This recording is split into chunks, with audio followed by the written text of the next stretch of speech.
ഈശോ മിശിഹായ്ക്ക് സ്തുതിയായിരിക്കട്ടെ. ഞാൻ മാണിപ്പറമ്പിലച്ചൻ. മരിയൻ ധ്യാനം എപ്പിസോഡ് 121. ലുത്തിനിയായെക്കുറിച്ചുള്ള നമ്മുടെ ധ്യാനം 34. ഈ മരിയൻ ജപമാലയിൽ, തിരുവചന ജപമാലയിൽ വാഴ്ത്തുമൊഴികളുണ്ട്. മറിയത്തെക്കുറിച്ചുള്ള വാഴ്ത്തുമൊഴികൾ. അതിൽ 31 ദാവീദിൻ്റെ കോട്ട, tower of David. Tower of David ലത്തീനിൽ തോറിസ് ദവീദിക്ക. തോറിസ് ദവീദിക്ക. എന്നോട് ആരോ കമൻറ്റ് ബോക്സിൽ ചോദിച്ചിരുന്നു, എന്താണ് ഈ വാഴ്ത്തുമൊഴിയുടെ അർത്ഥം, ദാവീദിൻ്റെ കോട്ട. അപ്പോൾ ഞാൻ അദ്ദേഹത്തിന് കൊടുത്ത മറുപടി, എല്ലാ വാഴ്ത്തുമൊഴിയുടെയും വ്യാഖ്യാനം കാണുക എന്നാണ്. ഇന്ന് അദ്ദേഹത്തോട് എനിക്ക് പറയാനുള്ളത്, ഇന്നത്തെ വ്യാഖ്യാനം കേൾക്കുക. ബൈബിളിലെ പ്രണയഗീതമാണ് ഉത്തമഗീതം. പ്രണയഗീതം അത് വളരെ, അതായത് കല്യാണത്തിൻ്റെ പ്രദക്ഷിണത്തിന് 4-ാമത്തെ അധ്യായം, ആ പ്രദക്ഷിണത്തിൽ വധുവിനെ വാഴ്ത്തുന്നതും 7-ാമത്തെ അധ്യായം വധുവും വരനും അങ്ങോട്ടും ഇങ്ങോട്ടും വാഴ്ത്തുന്നതാണ്. ഒരു 4-ാമത്തെ അധ്യായത്തിൽ ഓരോ അവയവം, മുകളിൽ തൊട്ട് താഴെ വരെയുള്ള അവയവങ്ങൾ വാഴ്ത്തുന്നു. 7-ാമത്തെ അധ്യായത്തിൽ മറിച്ച് താഴെ തൊട്ട് മുകളിൽ വരെയുള്ള അവയവങ്ങൾ വാഴ്ത്തുന്ന അങ്ങനെ ഒരു പ്രണയഗീതമാണ്. ആ പ്രണയഗീതത്തിൽ 4-ാമത്തെ അധ്യായം 4-ാമത്തെ വാക്യം, അതിനകത്ത് പറയുകയാണ്, മണവാട്ടിയെക്കുറിച്ച് മണവാളൻ പറയുകയാണ്. ഞാൻ പറഞ്ഞല്ലോ, മണവാട്ടിയുടെ ഓരോ അവയവങ്ങളും വർണ്ണിക്കുകയാണ്. അപ്പോൾ മണവാട്ടിയെക്കുറിച്ച് മണവാളൻ പറയുന്നത്, നിന്റെ കഴുത്ത് ആയുധശാലയായി പണിതിരിക്കുന്ന ദാവീദിൻ്റെ കോട്ട പോലെയാണ്. അതിൽ 1000 പരിചകൾ തൂക്കിയിരിക്കുന്നു, അവയൊക്കെയും വീരന്മാരുടെ പരിചകൾ തന്നെ. അപ്പോൾ മണവാട്ടിയുടെ ഈ കഴുത്തിനെയാണ് വർണ്ണിക്കുന്നത്. നിന്റെ കഴുത്ത്, മണവാളം പറയാം, നിന്റെ കഴുത്ത് ആയുധശാലയെ പണിതിരിക്കുന്ന ദാവീദിൻ്റെ കോട്ടയാണ്. ദാവീദിൻ്റെ കോട്ട പോലെയാണ്. അതിൽ 1000 പരിചകൾ തൂക്കിയിരിക്കുന്നു. ഇതായിരിക്കാം, സ്വർണ്ണമായിരിക്കാം. അവയൊക്കെയും വീരന്മാരുടെ പരിചകൾ തന്നെ. ആലങ്കാരികമായിട്ട് സംസാരിക്കുകയാണ്. ദാവീദിൻ്റെ കോട്ട അല്ലെങ്കിൽ ദാവീദിൻ്റെ ഗോപുരം, അതാണ് വാക്ക്.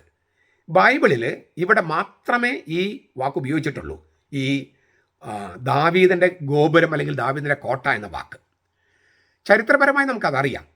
ശത്രുക്കളിൽ നിന്ന് യെരൂശലേം നഗരത്തെ രക്ഷിക്കാൻ ദാവീദ് യെരൂശലേമിൽ പണിത വലിയൊരു കോട്ടയാണ് ഈ ദാവീദിൻ്റെ കോട്ട.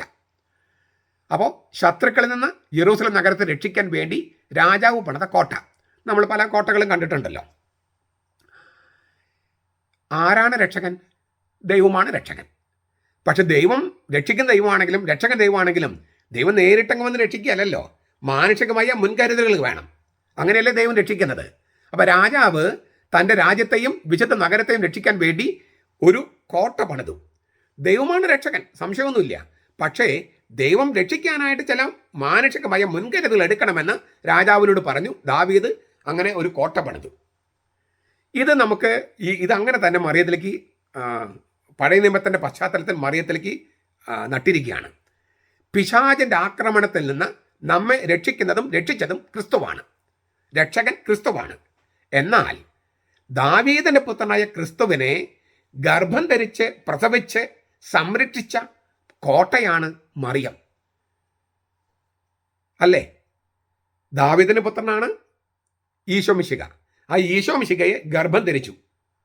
മറിയം ഒരു കോട്ട പോലെ നിൽക്കുകയാണ്. ഗർഭം ധരിച്ചു, ഇല്ലേ? ആ ഗർഭത്തിൽ കൊണ്ടു നടന്ന 10 മാസം പ്രസവിച്ചു, പിള്ളക്കച്ച കൊണ്ട് പൊതിഞ്ഞ് സംരക്ഷിച്ചു, ഭീഷണികളിൽ നിന്ന് രക്ഷിച്ചു. അപ്പോൾ ദാവീദിൻ്റെ പുത്രനായ ഈശോ മിശിഹായുടെ ഒരു കോട്ട പോലെയാണ് മറിയം. അപ്പോൾ വിശ്വാസത്തിൻ്റെയും സ്നേഹത്തിൻ്റെയും ശത്രുവായ സാത്താനിൽ നിന്ന് ഈശോയെ മാനുഷികമായിട്ട് നോക്കിയാൽ രക്ഷിച്ചത് മറിയം എന്ന അമ്മയാണ്. ആ അമ്മ ഈശോയുടെ അമ്മ നമ്മുടെ അമ്മയാണ്. അപ്പോൾ നമ്മെ രക്ഷിക്കുന്ന മാനുഷിക ആത്മീയ കോട്ടയായി മറിയം നിലകൊള്ളുന്നതാണ് ഒന്നാമത്തെ അർത്ഥം. രണ്ടാമത്തെ അർത്ഥം, ജഡപ്രകാരം യേശു ദാവീദിൻ്റെ പുത്രനാണ്. റോമാലേഖനം 1:3, മത്തായി 1:1. അവൻ പുത്രൻ തമ്പുരാനാണെങ്കിലും ജഡപ്രകാരം ഈ ശാരീരികമായിട്ട് നോക്കിയാൽ ദാവീദിൻ്റെ പുത്രനാണ്. ദാവീദിൻ്റെ പുത്രനായ യോസഫാണ് ഈശോയെ അവൻ്റെ മകനായി, അതായത് യോസഫിൻ്റെ മകനായി ദത്തെടുത്തു. അപ്പോൾ മാനുഷികമായി നോക്കിയാൽ നിയമത്തിന് മുമ്പിൽ ദാവീദിൻ്റെ പുത്രനാണ് ഈശോ, പുത്രൻ തമ്പുരാനാണെങ്കിലും. ആ ദാവീദിൻ്റെ പുത്രനായ, ജഡപ്രകാരം ദാവീദിൻ്റെ പുത്രനായ ഈശോയെ മറിയത്തിൻ്റെ ഗർഭത്തിൽ, ഇല്ലേ, മറിയത്തിൻ്റെ ഗർഭത്തിൽ ഉരുവായി എന്ന് പറഞ്ഞല്ലോ. മറിയത്തിൻ്റെ ഗർഭത്തിൽ ദൈവം തമ്പുരാൻ കർത്താവ് എന്ന് വിളിക്കപ്പെടുന്ന ദൈവം തമ്പുരാൻ, പുത്രൻ തമ്പുരാൻ സുരക്ഷിതനായിരുന്നു. കോട്ട പോലെ മറിയം അവനെ സംരക്ഷിച്ചു. അതിനാൽ കർത്താവായ ഈശോ മിശിഹായ്ക്ക് മറിയത്തിന്റെ ഗർഭം, മറിയത്തിന്റെ ശരീരം ദാവീദിന്റെ കോട്ട പോലെ സുരക്ഷിതമായ കോട്ടയായിരുന്നു. ഇന്ന് പല മക്കൾക്കും അവരുടെ അമ്മമാരുടെ ഗർഭപാത്രം ശവക്കുഴിയാണ്, കോട്ടയല്ല, ശവക്കുഴിയാണ്, സിമിത്തേരിയാണ്. ഗർഭഛിദ്രം മൂലം കുഞ്ഞുങ്ങളെ അമ്മമാരുടെ വയറ്റിൽ വെച്ച് തന്നെ കൊല്ലുന്നു. ഗർഭഛിദ്രം ഈ യൂറോപ്പിലും അമേരിക്കയിലൊക്കെ വലിയ ഒരു സംഗതിയാണ്. അതായത് അമ്മമാരുടെ അവകാശമാണ് ഗർഭഛിദ്രം എന്ന് പറഞ്ഞ് നടക്കുകയാണ്. എൻ്റെ ഒരു വിരലെനിക്ക് മുറിച്ച് കളയാൻ അവകാശമുണ്ടോ ഉള്ളതുപോലെ. അങ്ങനെയാണോ ഗർഭത്തിലെ കുഞ്ഞ്? അതൊരു ജീവനല്ലേ? ബ്രോഡാഡി എന്ന് പറഞ്ഞൊരു സിനിമയിലെ മറ്റോ 2 പ്രാവശ്യം ആ വാക്ക് വരുന്നുണ്ട്. ഇതൊരു ജീവനാണ്. നീയും ഇതുപോലെ എൻ്റെ വയറ്റിൽ കിടന്നിട്ടുണ്ട്.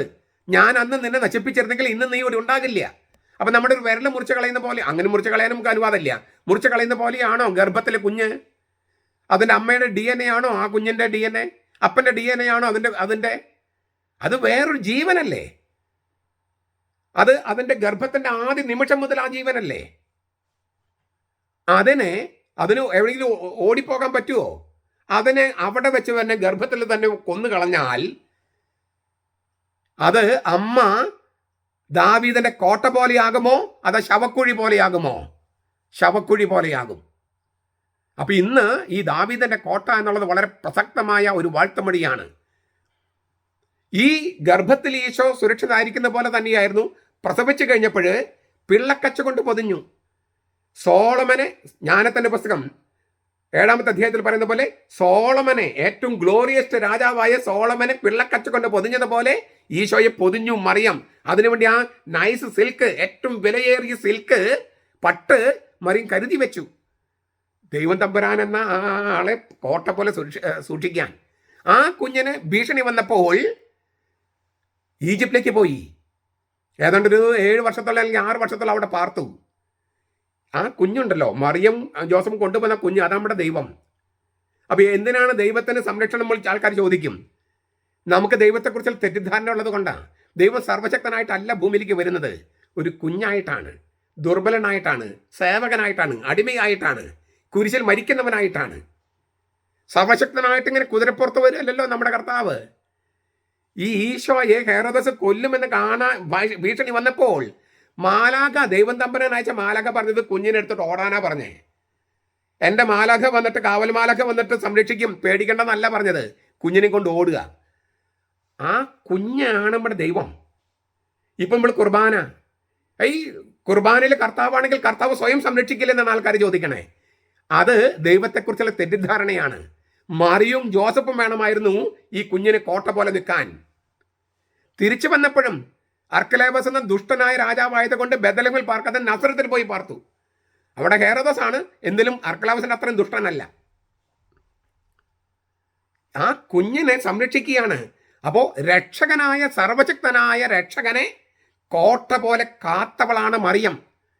ഇത് ചെറിയൊരു സംഗതിയാണോ? ഇത്രയും തിരുവചനത്തിൽ ആഴമുള്ള ഒരു വാഴ്ത്തമൊഴിയാണിത്. ഇനി ഇതാണ് ഒരർത്ഥം പറഞ്ഞത്. വേറൊരു അർത്ഥമുണ്ട്. ഞാൻ 3 അർത്ഥമാണ് പറയാൻ ഉദ്ദേശിക്കുന്നത്. ഒന്ന് ഞാൻ ഇപ്പോൾ പറഞ്ഞു കഴിഞ്ഞു, 2 പറഞ്ഞു കഴിഞ്ഞു. മൂന്നാമത്തത്, ഉത്തമഗീതത്തിൽ മണവാട്ടിയെക്കുറിച്ചാണ് മണവാളൻ ഇത് പറയുന്നത്. മണവാട്ടിയെക്കുറിച്ച് മണവാളൻ പറയുന്നതാണ്, നിന്റെ കഴുത്ത് ആയുധശാലയായി പണിതിരിക്കുന്ന ദാവീദിന്റെ കോട്ട പോലെയാണ്. അതിൽ 1000 പരിധികൾ തൂക്കിയിരിക്കുന്നു, അവയൊക്കെയും വീരന്മാരുടെ പരിധികൾ തന്നെ. അതായത് മണവാളൻ മണവാട്ടിയെക്കുറിച്ചാണ് പറയണേ. മറിയത്തെ പരിശുദ്ധാത്മാവിനെ മണവാട്ടിയായി കാണുന്ന ഒരു പാരമ്പര്യമുണ്ട്. അപ്പോൾ പരിശുദ്ധാത്മാവ് ആകുന്ന മണവാളൻ, മറിയമാകുന്ന മണവാട്ടിയെക്കുറിച്ച് പറയുന്ന ഒരു വിശേഷണമാണ്, നീ ദാവീദിന്റെ കോട്ട പോലെയാണ്. പരിശുദ്ധാത്മാവിനെ മണവാട്ടിയായിട്ട് മറിയത്തെ കാണുന്ന ഒരു പാരമ്പര്യമുണ്ട്. ആ പാരമ്പര്യത്തിനെ കണ്ടിൽ നോക്കുകയാണെങ്കിൽ പരിശുദ്ധാത്മാവെന്ന മണവാളൻ മറിയമെന്ന മണവാട്ടിയെ, അവളുടെ കഴുത്തിനെ വർണ്ണിക്കുകയാണ്. നീ ദാവീദിന്റെ കോട്ട പോലെ, നിന്റെ കഴുത്ത് ദാവീദിന്റെ കോട്ട പോലെയാണ്. പരിശുദ്ധ റൂഹ പരിശുദ്ധ കന്യകാമറിയത്തെ വിശേഷിപ്പിക്കുന്നതാണ് ദാവീദിന്റെ കോട്ട. അപ്പോൾ പരിശുദ്ധ റൂഹായോട് ചേർന്നാണ് നമ്മൾ മറിയത്തോട് പറയുന്നത്, നീ ദാവീദിന്റെ കോട്ടയാണ്, ഞങ്ങൾക്ക് സംരക്ഷണം നൽകണമേ, ഞങ്ങൾക്ക് സംരക്ഷണം നൽകണമേ. പരിശുദ്ധ റൂഹയാണ് മറിയത്തെ ദാവീദിൻ്റെ കോട്ട എന്ന് വിളിക്കുന്നത്, സുരക്ഷിതമായ കോട്ട എന്ന് വിളിക്കുന്നത്. നാലാമത്തെ ഒരു അർത്ഥം കൂടി ഞാൻ പറയാം. സുഭാഷിതങ്ങളിൽ നമ്മൾ സത്യവേദ പുസ്തകത്തിൽ സദൃശവാക്യങ്ങളിലാണ് പറയുന്നത്. സുഭാഷിതങ്ങൾ 18:10 ഇങ്ങനൊരു വചനമുണ്ട്: യാഹ്വയുടെ നാമം ബലമുള്ള കോട്ടയാണ്, ശക്തമായ ഗോപുരമാണ്, നീതിമാൻ അതിലേക്ക് ഓടിച്ചെന്ന് അഭയം പ്രാപിക്കുന്നു. യാഹ്വയുടെ നാമം ബലമുള്ള കോട്ടയാണ്, ശക്തമായ ഗോപുരമാണ്, നീതിമാൻ അതിലേക്ക് ഓടിച്ചെന്ന് അഭയം പ്രാപിക്കുന്നു. ഈ യാഹ്വയെ മാംസം ധരിച്ച് മനുഷ്യനായി ഭൂമിയിൽ വന്നതാണ് ഈശോ മിശിഹ. എൻ്റെ കർത്താവിൻ്റെ അമ്മ എന്നാണല്ലോ യാഹ്വ എന്ന് പറഞ്ഞാൽ കർത്താവിൻ്റെ അമ്മ എന്നാണ് എലിസബത്ത് മറിയത്തെ വിളിക്കുന്നത്. അപ്പോൾ ആ ഈശോ, അതായത് യാഹ്വേ എന്ന കർത്താവെന്ന ആ ആള് മാംസം ധരിച്ച് മനുഷ്യനായി ഭൂമിയിൽ വന്നു. ആ ഈശോ അഭയം പ്രാപിച്ചത് മറിയത്തിൻ്റെ ഗർഭത്തിലും കുടുംബത്തിലുമാണ്. നമ്മൾ കണ്ടു കഴിഞ്ഞു. കോട്ടയായ കർത്താവിനെ, അതായത് യാഹ്വയുടെ നാമം ബലമുള്ള കോട്ടയാണ്, ബലമുള്ള കോട്ടയായ യാഹ്വയെ കോട്ട പോലെ സംരക്ഷിച്ചവളാണ് മറിയം. നോക്കുക, കണ്ടോ? യാഹ്വയുടെ നാമം ബലമുള്ള കോട്ടയാണ്. അങ്ങനെ കർത്താവിൻ്റെ നാമം ബലമുള്ള കോട്ടയാണ്. അങ്ങനെ ബലമുള്ള കോട്ടയായ യാഹ്വയുടെ നാമം വഹിക്കുന്ന ഈശോയെ കോട്ട പോലെ സംരക്ഷിച്ചവളാണ് മറിയം. അപ്പോൾ മറിയം ദാവീദിന്റെ കോട്ട, യെറൂസലം നഗരത്തിന് ദാവീദിന്റെ കോട്ട എങ്ങനെയായിരുന്നുവോ അതുപോലെയായിരുന്നു ഈശോയ്ക്ക് മറിയം. എല്ലാ അപകടങ്ങളിലും ഈശോയെ രക്ഷിക്കുന്നത് ജോസഫും മറിയും കൂടി ചേർന്നാണ്. അപ്പോൾ അതുകൊണ്ട് മറിയത്തെ ദാവീദിന്റെ കോട്ട എന്ന് വിളിച്ചിരിക്കുക. ചുരുക്കത്തിൽ, നമ്മെ ഈശോയെ അപകടം രക്ഷിക്കാൻ മറിയത്തിന് കഴിഞ്ഞെങ്കിൽ നമ്മയും അപകടം രക്ഷിക്കാൻ മറിയത്തിന് കഴിയില്ലേ? ഈശോയെ രക്ഷിക്കുന്നതിനേക്കാൾ കൂടുതൽ കഴിയുമല്ലോ നമ്മൾ രക്ഷിക്കാനായിട്ട്. അതുകൊണ്ടാണ് ഈ അവളെ, മറിയത്തെ, തന്നെ രക്ഷിച്ച, തനിക്ക് കോട്ട പോലെ, ദാവീദിനെ കോട്ട പോലെ തന്നെ സംരക്ഷിച്ച മറിയത്തെ താൻ സ്നേഹിക്കുന്ന സകല ശിഷ്യന്മാരുടെ അമ്മയായി കുരിശിൽ കിടന്നുകൊണ്ട് ഈശോ നൽകിയത്. മറിയമല്ലാതെ മറ്റാരാണ് ഈശോയ്ക്ക് കോട്ട, ദാവീദിന്റെ കോട്ട? നമുക്ക്, ഈശോ സ്നേഹിക്കുന്ന ആളുകൾക്കും മറിയം തന്നെ ആയിരിക്കണ്ടേ ദാവീദിന്റെ കോട്ട? അതുകൊണ്ടാണ് ഈശോ തന്നെ നേരിട്ട് മരിക്കുന്നതിന് മുമ്പ് ഈ മറിയത്തെ, ഈശോയ്ക്ക് ദാവീദിന്റെ കോട്ട പോലെ വർത്തിച്ച മറിയത്തെ നമുക്ക് ദാവീദിന്റെ കോട്ട പോലെയായിട്ട് നൽകിയത്. അതുകൊണ്ട് നരകത്തിന് പേടി സ്വപ്നമാണ് മറിയം എന്നാണ് ഇറാസ്മുസ് പറയുന്നത്. നരകത്തിന് പേടി സ്വപ്നമാണ് മറിയം. അതുപോലെ തന്നെ വിശുദ്ധ ബനവഞ്ചർ പറയുന്നത്, മറിയത്തെക്കുറിച്ച് ബനവഞ്ചർ പറയുന്നത്, നിന്റെ ദയാദാക്ഷിണ്യത്തിൻ്റെ ചിറകൻ കീഴിൽ ഞാൻ അഭയം തേടുന്നു എന്നാണ്. നിന്റെ ദയാദാക്ഷിണ്യത്തിൻ്റെ ചിറകൻ കീഴിൽ ഞാൻ അഭയം തേടുന്നു. നീ ഉണ്ണീശോയ്ക്കും ഈശോയ്ക്കും ദാവീദിനെ കോട്ട പോലെ, കോട്ട കെട്ടി സംരക്ഷിച്ചതുപോലെ നിന്റെ ചിറകിൻ കീഴിൽ എനിക്ക് അഭയം തരണമേ എന്നാണ്. ശത്രുവിൻ്റെ യുദ്ധമുഖത്തിനെതിരെ ശക്തിയുള്ള കോട്ടയാണ് മറിയം. കാരണം മനുഷ്യവംശത്തിൻ്റെ രക്ഷകനെ കാത്തുരക്ഷിച്ച ഗോപുരമാണ്, കോട്ടയാണ്, ദാവീദിന്റെ കോട്ടയാണ് മറിയം. ഗംഭീരമായ ഒരു തിരുവചനാധാരമാണ് ദാവീദിന്റെ കോട്ട എന്ന വിശേഷണം മറിയത്തിന് കൊടുക്കുമ്പോൾ. നമ്മൾ ഒക്ടോബർ മാസത്തിലാണ് മറിയത്തിന് സമർപ്പിക്കപ്പെട്ടൊരു മാസം. ഞാൻ പറഞ്ഞിട്ടുണ്ട്, ഇത് പാശ്ചാത്യ പാരമ്പര്യം മാത്രമല്ല, പൗരസ്ത്യ പാരമ്പര്യമാണ്. പൗരസ്ത്യ സഭകളിലാണ് ഇത് ആരംഭിച്ചത്. ഇപ്പോൾ അത് പാശ്ചാത്യ നാട്ടിലാണ് കൂടുതലും പ്രചാരമായത്. നമ്മളെല്ലാം മിക്ക പള്ളികളിലും ഈ മറിയത്തിൻ്റെ ജപമാല ആചരണമുണ്ട്. ഇത്തവണത്തെ ജപമാല ആചരണം തിരുവചന ജപമാല എന്ന പുസ്തകത്തെ അടിസ്ഥാനമാക്കി ചെയ്യണമെന്ന് ഞാനൊരു അപേക്ഷ വെച്ചിരുന്നു. കുറച്ച് പേരൊക്കെ പുസ്തകങ്ങൾ വാങ്ങിച്ചിട്ടുണ്ട്. ഇനി അത് വാങ്ങിച്ച് പ്രചരിപ്പിക്കണമെന്നും, ഈ ജപമാല എന്നത് പൗരസ്ത്യ പാരമ്പര്യത്തിലും തിരുവചനത്തിലും അടിസ്ഥാനമിട്ടതാണെന്നും അത് പ്രചരിപ്പിക്കാനായിട്ടും, പിന്നെ നമുക്ക് എവിടെ ഇരുന്നും ചൊല്ലാം, എത്ര വേണമെങ്കിലും ചൊല്ലാം. ഇപ്പോൾ ഈ മാസം പലരും 3-4 കൊന്തകളൊക്കെ ചൊല്ലുമല്ലോ. അങ്ങനെയൊക്കെ ചൊല്ലുമ്പോൾ ഈ പിശാച് പ്രബലമായിരിക്കുന്ന ചില ഏരിയകളുണ്ട്, പ്രത്യേകിച്ച് സീറോ മലബാർ സഭയിൽ ചില സ്ഥലത്ത്. അവിടെ പിശാചിൻ്റെ തല തകർക്കാനായിട്ട്, പിന്നെ ലോകത്ത് യുദ്ധം നടക്കുന്നുണ്ട് പല സ്ഥലത്തും, അവിടെ യുദ്ധം അവസാനിപ്പിക്കാനായിട്ട്, ഈ യുദ്ധത്തിന് പലപ്പോഴും നമുക്കറിയാം ഒരു പ്രധാനപ്പെട്ട മതത്തിൽപ്പെട്ടവരാണ് മിക്ക സ്ഥലത്തും ഇതിന് കാരണം, അല്ലാത്തതുകൊണ്ട് എങ്കിലും പ്രധാനപ്പെട്ട കാരണം. അപ്പോൾ അവിടെയൊക്കെ സമാധാനം പുലരണമെങ്കിൽ ഈ ദാവീദിൻ്റെ കോട്ട പോലെയുള്ള മറിയത്തിൻ്റെ സംരക്ഷണം നമുക്കും വേണം, അവർക്കും വേണം. അതിനൊക്കെ ഈ തിരുവചന ജപമാല എന്ന ആ ജപമാല വാങ്ങിച്ച്, വായിച്ച്, പഠിച്ച്, പ്രാർത്ഥിച്ച് പ്രചരിപ്പിക്കണം. അങ്ങനെ മറിയത്തോട് സ്നേഹം കാണിക്കണം. അങ്ങനെ പിശാചിൻ്റെ തല തകർക്കാനായിട്ട് സീറോ മലബാർ സഭയ്ക്കും, പിന്നെ ലോകത്ത് യുദ്ധത്തിൻ്റെ തല തകർക്കാനായിട്ട് ലോക നേതാക്കൾക്കും കഴിയുന്ന തരത്തിൽ ഈ ജപമാലയുടെ പ്രാർത്ഥനകൾ ഉയരട്ടെ എന്ന് ഞാൻ ആഹ്വാനം ചെയ്യാണ്, അപേക്ഷിക്കുകയാണ്. ഈ പുസ്തകം കിട്ടാനായിട്ടുള്ള ഫോൺ നമ്പർ ഞാൻ ഇന്നത്തെ ഡിസ്ക്രിപ്ഷനകത്ത് അത് കൊടുത്തിട്ടുണ്ട്. പുസ്തകം ആവശ്യമുള്ളവർ വാങ്ങിച്ച് വായിച്ച് പ്രാർത്ഥിച്ച് പഠിച്ച് പ്രചരിപ്പിച്ച് അങ്ങനെ ഒരു ഒരു ഒരു ഒരു എന്താ പറയുക, ശത്രുവിനെ തോൽപ്പിക്കാൻ വേണ്ട അതിശക്തമായ കോട്ടകളായിട്ട് നമ്മൾ തന്നെ മാറുന്ന ഒരവസ്ഥയുണ്ടാകണം. അതിന് മറിയത്തിൻ്റെ സഹായം വേണം. നമ്മൾ മറിയത്തിൻ്റെ മക്കളെ പോലെയാകണം. ഈശോയെ എല്ലാ തരത്തിലും രക്ഷിക്കുന്ന ഒരു ചുമതല നമുക്കുണ്ട്. ആ ചുമതല, മറിയം ഏറ്റെടുത്ത ചുമതല നമുക്ക് ഏറ്റെടുക്കാം. അപ്പോൾ നമ്മളും ദാവീദിന്റെ കോട്ടയായിട്ട് മാറും ഇന്ന് ഈ സാഹചര്യത്തിൽ. നമ്മുടെ കർത്താവ് ഈശോ മിശിഹായുടെ കൃപയും പിതാവായ ദൈവത്തിൻ്റെ സ്നേഹവും പരിശുദ്ധാത്മാവിൻ്റെ സഹവാസവും നാം എല്ലാവരോടും കൂടി ഉണ്ടായിരിക്കട്ടെ, ഇപ്പോഴും എപ്പോഴും എന്നേക്കും. ആമേൻ.